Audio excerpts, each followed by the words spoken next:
Olympics are winding down, the MLB is heating up, and the NFL is beginning. That is right. We have the Cowboys and Steelers facing off the night that we are recording, Brett, because this is a Thursday night recording on the Next Best Bet. Episode 156. I'm Jake Higgins with Brett Levy. But Brett, how does it feel? Football's back. Football's back, but it doesn't feel as good as going, what did you do? 5-1, Higgins. Woo. 5-1. The guy is hot as can be. I hope everyone is tailing my man, Jake Higgins.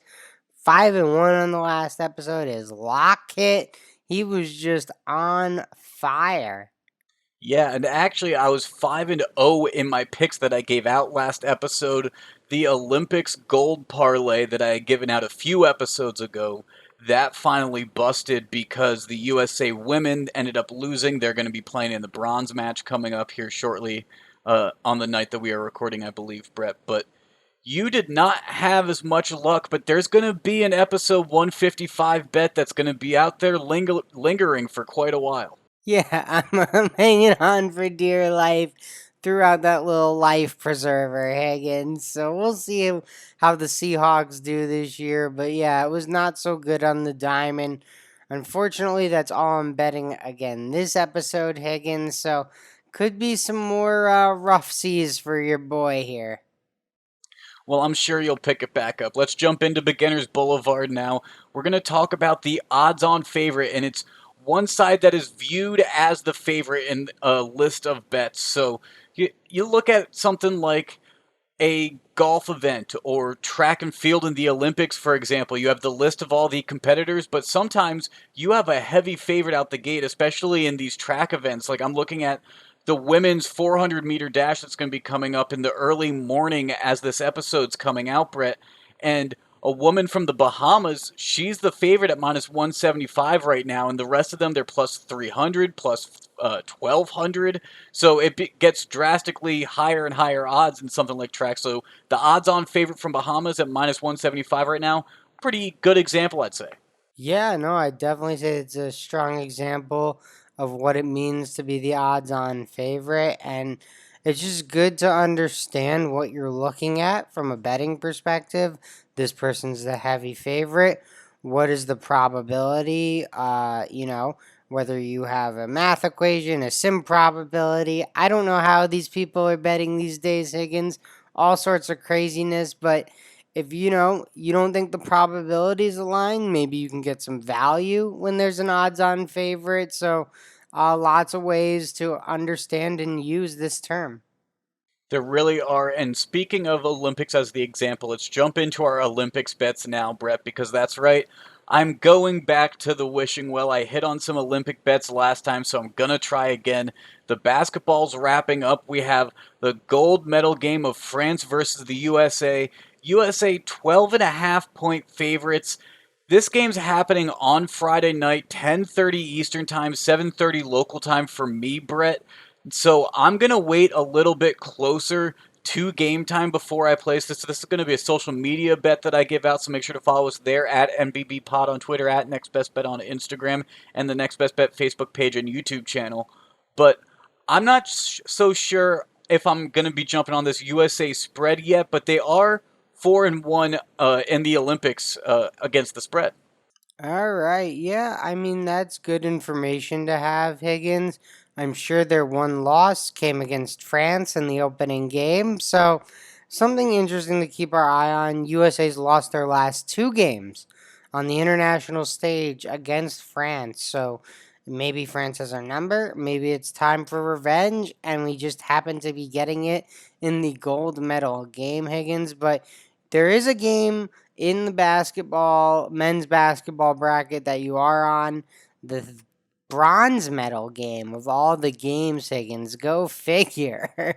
Yes, I'm going to be on the Slovenia versus Australia game, and that's because up until Slovenia lost to France to fall into the bronze game, they were perfect against the spread this entire tournament because Luka Doncic has been on fire. Even when teams stopped him from scoring, he was able to facilitate to other guys. They were able to get hot. This team has been able to rally and really come out of their group strong and then play through these knockout stages fantastically. -2, Luka Doncic matches up rather well against this Australian team that's quick, but they're not going to be sizable enough to really guard him well, I don't think. So he's going to be able to get off his shots. And in that first game, remember, he was able to go off for 48. The Olympic record is 55. So he's already having an amazing first Olympics. Yeah, Luca's been incredible. I guess if I was going to advise anyone to bet, I would maybe lean the other side. I think NBA talent, top to bottom, probably weighs out over a superstar, but Luca is that special, Higgins. You mentioned it.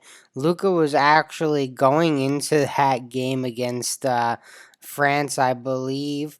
Was 17-0 on the national team. Now he's 17-1 in major competitions. So you're probably right, Higgins. You don't want to bet against that kind of a train, but I would just loosely lean the other way. I'm not going to bet it. So I'm not rooting against you, Higgins. I'm rooting for Slovenia and you to place and cash out here, but my instincts would say Australia has much more NBA talent top to bottom. Australia does, but they've also been looking rather run ragged because they have their stars and those guys are playing a lot of minutes. They were looking tired in the past few games that I've seen them actually in recently. Brett, I'm not done with my Olympic picks though because there's some men's baseball going on as well. We got the bronze game, we got the gold game, and I'm going to be betting on both of them. This is just going to be real quick, but we got the Dominican Republic against South Korea. And guess what happened? These two already played each other. South Korea won 4-3. I don't think that's happening again. It's hard to beat a team once, let alone twice in the Olympics. The Dominican Republic has a very strong team. The bats have woken up a lot more compared to this game against Korea. So I'm going to be taking the DR plus 165 on the money line. And that's not the only underdog I'm going to be taking, Brett, because we jump over the gold medal match. We got the USA against Japan. These two also already played in early on in this Olympics, and it was a 7-6 game that Japan won. So I think the USA is also going to rebound, taking them plus 125 on the money line. And do you remember that score I just said? 7-6. Both of these teams know how to score. They're not afraid to do it. They hit multiple home runs with ease. And so this over under at 8.5, I feel is a little too low. It's a little disrespectful. The USA versus Japan went 10 innings in the first matchup. They're not going to be afraid to go the distance and do that again. I think over 8.5 is absolutely going to happen. And this is going to be a show. So make sure to tune into these if you can.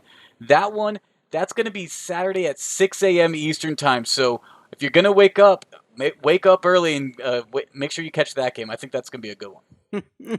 Higgins, as someone that can only name, I'm going to say I can name three American. I know Todd Frazier's on there. I think I saw maybe Edwin Jackson was on there for the U.S. team. Yep. There's probably one more I'm aware of who's on there, but can't name off the top of my head. That's it. So if you could name a player between South Korea and the Dominican Republic and Japan, I'd be very intrigued, Higgins, to hear you name, one player from outside the US team still alive in the Olympic baseball tournament. That is very fair. That is very fair. I can't. I'm not gonna just go. I will. I'm not gonna just cheat and look at the lineup that is literally in front of me right now. So I feel like I am. But the thing is, I have watched each of these teams play on multiple occasions. So I'm not gonna just cheat and name you a guy right here on the list. I'm not gonna do that. But I'm going to say I have watched both these teams. I have watched all four of these teams play actually, and I'm confident in my picks. I'm taking two underdogs on the money line, and I'm taking the over 8.5 in the USA Japan game. So you couldn't do it without a list in front of you. All right, fair enough. The list was That's the already in front of me. handicap. The That's list the was already in handicap. front of me. I'm just It's saying, called research. maybe you have a guy, you're like, oh, this guy, he's really good. He's the Devil Rays top prospect. Nope, couldn't do it. DR has Melky Cabrera. How about that? Melky Cabrera. Okay, I know him. He was a Yes. Yankee, Yeah. maybe in like 2006.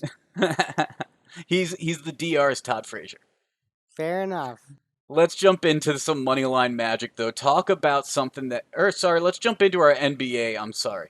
Because there is some other basketball that's going on right now, Brett. While we have the free agency chaos that happened, it's amazing that at 6:01 p.m. so many of these deals get worked out so instantly, kind of like how a minute after Kiefer Sykes drains the ball in the TBT tournament, he has a contract and that is announced almost like he makes the shot and drains it and turns around and signs it at the scorer's table or something. But we got a lot of moves going on in the NBA. We haven't had some of the big moves that we were hearing rumors of, like Ben Simmons, like maybe Damian Lillard, but that seems to have died down a lot. But Ben Simmons, if you were a betting man and you could find a line, where's he gonna be? Because it seems like he's not talking to anyone in Philly. Yeah, I don't know. I wouldn't bet that market, but since you asked Higgins, I would say the Sixers. Why trade him when his trade value is the lowest? This was a team that was the number one seed in the Eastern Conference last year. Joel Embiid tears his meniscus in the playoffs. He tries to play through it, plays through it pretty effectively, to be quite honest. But that's a big injury. Ben Simmons, obviously, whatever was going on, he wasn't shooting in the fourth quarters. People were getting on him for that. So I wouldn't trade him when his value is the lowest. I'd maybe build that thing up a little bit. You clearly know this formula works in the regular season. You beat out the Nets, beat out the Bucks, beat out the Knicks, the Hawks. Plenty of good teams in the East throughout the regular season to get that number one seed. So I would say Sixers. Higgins is where he starts the season. I think that makes sense, at least until all of the dust settles, because there's been a lot of movement that's happened. We also still have a lot of players that are overseas for the Olympic Games, so we'll see what happens after these all wrap up as well. But you're right, his trade value is at its lowest. I will say that if a few episodes ago, at the beginning of the summer, I was saying Chicago maybe was an option for him. After we saw what happened at the beginning of free agency, they, I would say, don't need another guard at this point after all of what they've brought onto the table in Chicago. So take the Bulls off the table. I'd agree staying in Philadelphia with the 76ers is probably where we go. The NBA G League, we have a lot of players that played well in the TBT. We have a lot of guys that are playing well in the Olympics that might get a look and go into the Summer League. Brett, is the Summer League even worth betting on, though, or is it just better for the scouts and being able to try to give guys opportunities? Well, I'm not sure you're fully understanding what the summer league is. So the summer league is really like you're running your first and second years guys out there. You're running maybe some guys you want to give a little extra money to in hopes of enticing to stay for the G League, maybe rather than going overseas. But this is a very loosely affiliated team with your NBA roster. You will maybe see in total from the not from the summer league as a whole playing in the NBA next year because injuries, guys will get called up, guys will go back down. But opening night rosters from your summer league roster, one, two guys max from the summer league roster make an NBA roster opening night. Now that being said, throughout the season, these are guys, maybe an advantage of playing for a team summer league team, right? coaching staffs worked with you before. You've stayed with the G League system. Now we have an injury. Now we have an injury opening, a 10-day spot, something like that. We're going to maybe favor that player. But, these are guys that will have a cup of coffee in the NBA throughout the year. Hopefully, they can take this opportunity. There is an opportunity to develop a spot. Jonathan Simmons clearly did that a few years ago, ended up with San Antonio, then, parlayed that into a second contract with the Orlando Magic. So there's opportunity to do it. I'm rooting for the best for Kiefer Sykes. He signed an Exhibit 10 contract. He's obviously been a great scoring guard overseas and in the G League prior to the TBT. So that might have just been the icing on the cake. And the reason the contract might not have been announced until then, well, maybe, you're not really announcing Exhibit 10 contracts in general, Higgins. So, he hit a big shot. Maybe he, Shams took it upon himself to mention, hey, I have info on this guy.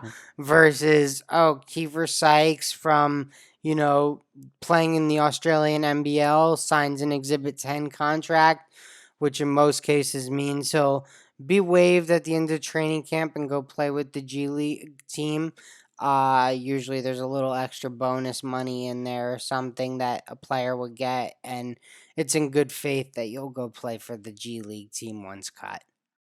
Well, so it sounds like great opportunities for the players, a little bit of an icing on the cake for Kiefer Sutherland and making the shot, getting the extra little bit of Twitter hype from Shams getting this shot out and stuff. But what I'm hearing is I should not be betting on Utah Jazz White versus Utah Jazz Blue tonight. Um, Now, let's compare that to the other preseason that's kind of really going on right now. Shift to the NFL, Brett, because as we're recording, we got an NFL game going on, I guess you could say, between the Cowboys and the Steelers. Or is it the Cowboys and the Steelers? The Cowboys didn't really bring any of their starters at all when they traveled to Canton. Najee Harris was there, but Mason Rudolph made the start for Pittsburgh. Do you like betting the preseason? I'll be honest, I did get caught up in the hype of being excited for the football season to officially begin, and I did bet tonight on the Steelers and the over. Probably should not have taken the over, even though it was as low as 32. But I'm just happy football's back. What about you? So, Higgins, I do enjoy betting preseason football, but I won't bet standalone preseason football games. Like, I have no interest in doing that. If there's, 5 games on a Friday night, first Friday night, who knows what it'll look like next week? Well, I'm sure we can look it up, but I haven't looked it up yet. I'm not, scouting a week in advance on the preseason lines. But, next Friday when this thing really kicks off, next weekend when there's a few games every night, I'm sure I will find myself there. I typically try and find teams where I think the under will be in play, Higgins. Teams that just want to be as healthy as possible to start the regular season because A, they're championship contending teams, or B, their roster's pretty much set. They're not really position battles, and maybe quarterbacks coming off injury, a la Dallas Cowboys, a la Pittsburgh Steelers, a la Cincinnati Bengals. You know, maybe we throw the Dolphins in there also, just because Tua wasn't injured last year, but he was not able to get his full training camp in, and then the COVID year and the mess with Ryan Fitzpatrick coming into closed games. I just don't think it was the best developmental situation for him in year one. I don't think it was a true reflection of what he could be or what he can't be, right? Like, I just don't think that. I don't think we should look at too much into year one of Tua and be like, this is our guy. This is it. I saw it in year one. He was coming off a catastrophic leg injury, the COVID stuff, all the COVID protocols in place in the offseason. It was just a weird year, Higgins. Plus Ryan Fitzpatrick coming in to play the fourth quarter. Like, just throw it out the window and say, like, let's see, let's just chew on this season. Well, I'm just happy that football's back, and the further that we get into the preseason, the more time that we're going to see some of these younger quarterbacks, some of these guys coming back from injury, getting more time playing potentially. But it's just interesting. It's a new year. It's an interesting new year with the full extra week on the end as well. But the NFL's back. College football's right around the corner. It's great to see. Now let's jump into our money line magic, Brett. Talk about your team, the New York Mets, who were playing against the Marlins on Wednesday. And this money line magic is more about the trade deadline and some guys coming to the new teams and making some impacts because Javi Baez, he sparked off early with the Mets in the third inning. He was the second run across the plate, but the way he slid into home, it was nothing but it wasn't nothing. It wasn't anything normal. He went in with both hands, pulled back the left, touched home with the right. It was beautiful, right, Brett? Yeah, Javi's electric. Very excited that he's on my favorite team, Higgins, and he's a guy I get to root for. He's gonna strike out, but he's gonna do things like this on the base path. He's gonna hit home runs. He's gonna provide some offensive sparks. He's gonna provide great defense, Higgins. So you take the good with the bad. I'm sure there's gonna be some base running errors that I haven't seen yet, but to get runs like this, that is legitimate run production from a player that other players simply may not provide, whether it be athletic ability, whether it be awareness on the base pass. So, this was an unbelievable run. But Higgins, yeah, it's important to point out we're talking about Wednesday's game because Thursday's game did not go so well for the for the Metropolitans. Yeah. But so Wednesday's game, it was Javi Baez was the spark for the Mets. Mets scored three in the second inning with that slide by Baez being one of those runs. And then the Marlins would tie it up by 3-3 by scoring two in the fifth, and then the third run in the sixth inning on a solo shot by Aguilar. But Baez, talking about impact, would show that he could do the same thing, hit a solo shot of his own in the eighth, and then another run would come across in the eighth for the Mets to win 5-3. I mean, this wasn't the nail biter or late inning comeback, bottom of the ninth comeback that we typically have with the money line magic when it comes to baseball, Brett. But this was just the new impact by the new guy coming in instantly and just making some magic for the Mets, right? This is the definition of an impact trade, right? I mean, we've seen it with the Yankees, and Rizzo has played very well since coming over. But, the Mets are, I'll talk in more recent terms. They're a half game up on the Phillies. We start our series with the Phillies on Friday, Higgins. The Mets have been in first place in the division for over 100 games, Higgins. Over 100 days, excuse me. Over 100 days.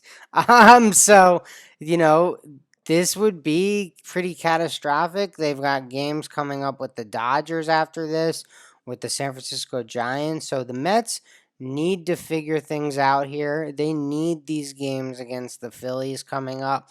And then the month of September, a lot of division games against the Phillies and Nationals. So big opportunity here for the Mets. Again, going out, getting a guy like Baez, who simply on Wednesday won them the game. Like, he was the difference. His slide into home, his solo home run. He was creating runs, Higgins. So you're right. This is a great guy to single out and, show a team being, I guess you can call it, kind of aggressive. They might need some pitching help, but they filled a need. They got in a bat, a run producer. Obviously the Dodgers are crazy aggressive, adding Trey Turner and Max Scherzer. Blue Jays wanted to prove to their young core they weren't sellers. Got Jose Barrios. Friday's matchup's actually going to be really exciting, Higgins, because you got Gibson and Stroman. Gibson was obviously added by the Phillies at the deadline, so lots of guys coming over trying to make impacts. Absolutely. And I mean, let's just jump into our MLB. But first, today's podcast is presented by Podgo. Podgo is the easiest way for you to monetize your podcast, providing podcasters with a flat rate for ad space so you always know how much you get when you include an ad from Podgo. Apply today to become a member and immediately be connected with advertisers that fit your audience. That's podgo.co at podgo.co, and be sure to add our podcast in the How Did You Hear About Podgo section of the application. And Brett, continuing our MLB conversation, we talked about the impact that Baez has had for the Mets, Rizzo has had for the Yankees. It's gotta hurt to be a Cubs fan right now and watching the instant impact that these guys, so beloved in Chicago, are having on their newfound ball clubs.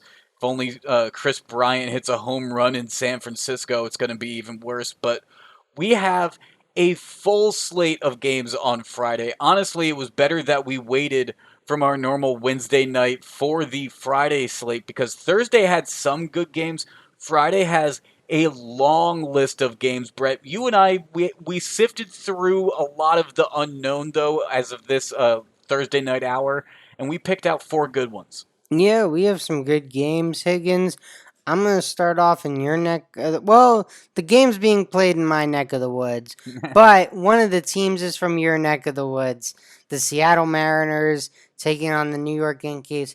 Higgins, I'm not sure if everyone is aware because not many people are focused in on the Seattle Mariners, but coming into the series, Higgins, both these teams were tied for being the first team out of the wild card, the second wild card spot in the AL. This is a huge series, as big as an August baseball series can get for these teams. And I just think it's been disrespectful where the sports books have been placing the Mariners. You can't bet this here in New Jersey yet, but in Oregon, they're giving out a line without the Yankees starter named.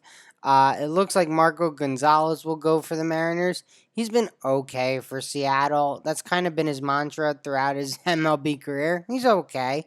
But, the Mariners just keep finding ways to win, Higgins. It's been pretty surprising. I just think the lines are off. I don't think this series is as lopsided as people think it is. Yankees without a starter, minus 150. Seattle, we know it's going to be Marco Gonzalez, plus 140. So I'll take the Seattle Mariners plus 140.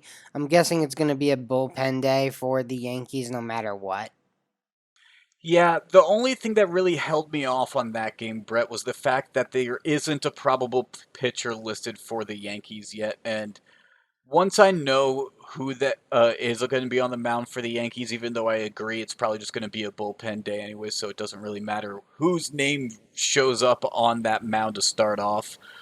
I was really looking more at Seattle on the run line at plus 1.5 in the Bronx. I mean, Seattle's the second best team against the spread in the MLB right now. The Yankees are not that good against the spread so far this year. So that was really where I was initially looking at that game. And again, the only thing that really held me off was the fact that there isn't a pitcher listed. But I'll probably find myself there tomorrow unless it's too close for the Pillars and I can hold myself off for you because you are on Seattle outright.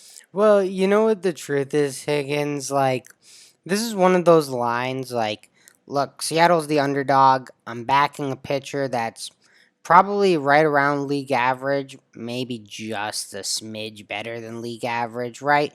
But the Mariners have not made any sense all year. Like, their run differential is horrible.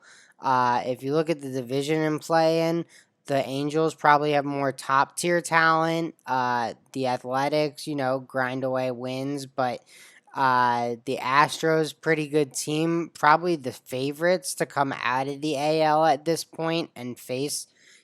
I would guess the Dodgers probably in the NL. I mean, I can't pick another NL team to come out. It's the It's Dodgers. hard. It's hard to imagine anyone but the Dodgers. Really, I agree. Yeah, I mean, in the playoffs, Higgins, let's just forget everything else. The playoffs rotation, right? You're gonna have to go through Scherzer, Kershaw, Bueller, and then if they want, they can throw out a fourth with Urias. Like, I don't want to face the NL Dodgers. So in the It's AL, tough. it's maybe a conversation, but I'd still lean Astros. So it's Absolutely. crazy what the Mariners are doing. Well, speaking of the AL, that's where I'm jumping to, and I did find a run line that I like there. We have the Boston Red Sox traveling to Toronto to face off against the Blue Jays. These two teams just recently played in Boston, splitting a four-game series, 2 games apiece. But Brett, since the Blue Jays have arrived in Toronto, since the Canadians, since Canada's opened their borders and allowed the team back there and to start playing in Toronto again, they have played spectacular at home. Now, Toronto's already the fourth best team against the spread in the MLB. Boston's not that great on the season. But when you look at it even more recently, Toronto's only lost 1 game on the spread, and that was their 2-3 loss against Cleveland on August 2nd. So since then, they've been great. The against the Kansas City Royals, they played great, and even in the Boston series, 2 of those 4 games, Toronto did cover the run line. So I'm taking -1.5 at +130. It's Evaldi versus Manoah on the mound. I'm not too worried about that. It just sounds like a bunch of runs are going to be scored to me. Yeah, well, I definitely think a bunch of runs are going to be scored in this one. Red Sox, another team not playing so great. They need every win they can. Actually, the Rays may have passed them. I don't know for the division lead. It was getting very close there. I don't know if the Red Sox have it on Friday morning or if the Red Sox Rays are a have game and a it. half back. Game and a half back, so they lost another half a game on the Rays, who just jumped them. So, yeah, this division's been interesting to watch as well. Every game, a big game in the AL East, Higgins. 4 teams within a 6.5 games of the leaderboard, so that's going to be a very interesting division coming down the stretch. The over unders, I'm seeing it sit at 9. I mean, that's tempting as well, but I'm just going to stick with the Toronto -1.5 right now. But there is another game that I'm going to be on. That's going to be an NL West Coast game. That's a night game, so I'm going to let you go first. All right, yeah, our last AL game we'll talk about Tigers and Indians. Tigers have been playing like some surprisingly good baseball over the past month here, Higgins. So do not laugh at me when I say the Tigers can put up some runs, but Matt Manning has not lived up to his I guess minor league expectations. I don't know really his prospect card, whatever you want to call it. He was a big time prospect coming up. Tariq Skubals looked good. Casey Mize a little up and down, but Matt Manning really struggling of the three Tigers arms they've called up throughout the year. So I'm taking him to give up some runs, Higgins. I'm taking Cal Quantrill, who's been okay for Cleveland, like literally okay. I think the Tigers will score. I think they'll give up some runs. I still like the Indians lineup at points. You know, they got Franmil Reyes in there. He can push across some runs. They obviously have Jose Ramirez, who's one of the best players in the entire American League, period, let alone third baseman. So I think the Indians can score enough. I think the Tigers will do the heavy lifting here. But give me the over 9.5 plus 105. I think we get 10 runs in this one, Higgins. That seems like a game that would have a high over. I agree. I like that over. There's another game that I like an over in, and that's the Diamondbacks versus the San Diego Padres, Brett. The over under right now is listed at 8.5, and I'm getting +105 on the over on Thursday night. I'm taking that absolutely.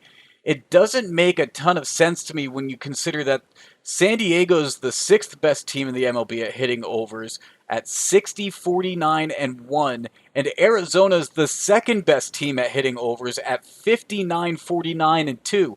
Arizona also has a +1.5 or +1.1 differential that they're on average hitting above their over under line, and that's because they let up a lot of runs. So even though San Diego is a pitcher's ballpark, I'm not entirely worried because 8.5 is incredibly low. We got Ryan Weathers on the mound, which San Diego has known to sometimes let go for the full 5 innings. Sometimes they only let him go for 2 to 3 and use him more as like a reliever or like a bullpen day. And then for the Diamondbacks, we have a pitcher that has 85 innings on him with Caleb Smith, an ERA north of 5. So over 8.5 really doesn't seem unrealistic to me. Actually, it seems extremely realistic to me. Yeah, I mean the Padres could get 8.5 themselves, so Absolutely, I even without definitely, Tatis. yeah, exactly. I definitely think that's within reason. Yeah, Tatis is definitely a great thing to bring up, Higgins, because we're gonna have to watch and see what happens if he has the season-ending surgery, if he's able to come back. So that will be a storyline to keep an eye on. Things have gotten very quiet with that. It was first thought he might need surgery, then that kind of was quelled, and it's just kind of stayed silent for a few days. So we're not really sure. He's on the 10-day IL right now, so it'll be interesting to see. But Brett, before we get out of here, the Levy Lock pick of the pod. I went 5-0 on my picks last episode. It hit my pick of the pod. I'm catching up on you too. It is a close one. 1.5 games as well. So let's take a look. I'm going back to Olympic picks, and mine is Slovenia -2. They are going to win the bronze medal. The first time that this country has had a basketball team in the Olympics, and they are going to grab a medal, a large part due to Luka Doncic. Australia has a good team. They seem tired, though. They've been gassed in the endings of their games or in the second half of their games that I've seen recently. So I'm taking Slovenia absolutely. And -2, that seems way too close for me. I might even find myself on the money line independently as well.